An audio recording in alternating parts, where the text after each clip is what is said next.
এনসিপির মুখ্য সমন্বয়ক নাসির উদ্দিন পাটোয়ারি বলেছেন, প্রশাসন বিএনপির দিকে হেলে পড়েছে। সকালে আধিপত্যবাদ বিরোধী আন্দোলনে জনসম্পৃক্ততা বাড়ানোর উদ্দেশ্যে এনসিপির আজাদি যাত্রা কর্মসূচি নিয়ে রাজু ভাস্কর্যের সামনে ডাকা প্রেস ব্রিফিংয়ে একথা বলেন তিনি। বিস্তারিত জানাচ্ছেন সহকর্মী শেখর আজাদ। সকলকে আপনি মেহেরবানি করে ক্ষমা করে দিন। ঢাকা বিশ্ববিদ্যালয় কেন্দ্রীয় জামে মসজিদে ফজরের নামাজ শেষে শরীফ ওসমান হাদির কবর জিয়ারত করেন এনসিপির মুখ্য সমন্বয়ক নাসির উদ্দিন পাটোয়ারি।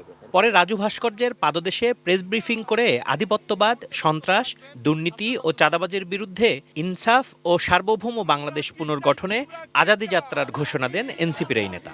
বাংলাদেশের মানুষ কি চায়? আজাদি, আজাদি। এ সময় এনসিপির দক্ষিণাঞ্চলের মুখ্য সমন্বয়ক হাসনাত আব্দুল্লাহ বলেন, দীর্ঘদিন ফ্যাসিবাদ বিরোধী আন্দোলনে নির্যাতিত বিএনপি ক্রমেই জুলাই আন্দোলন বিরোধীদের কাছে হাইজ্যাক হয়ে যাচ্ছে।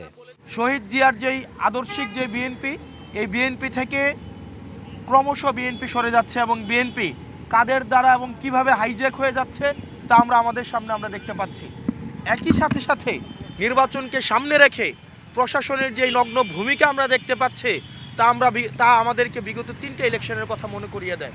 এভাবে যদি চলতে থাকে তাহলে এই সরকারি অর্থ অপচয় করে এই নির্বাচনের কোনো প্রয়োজন নেই।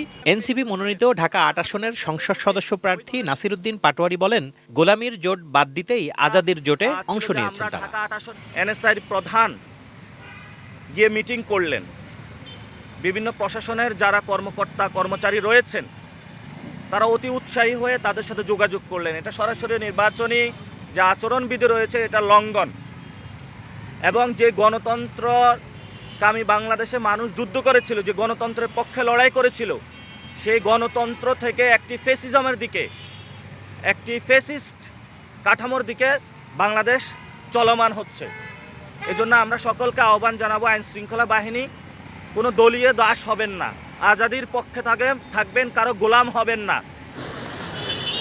Shekhar Azad, ATN news, Dhaka.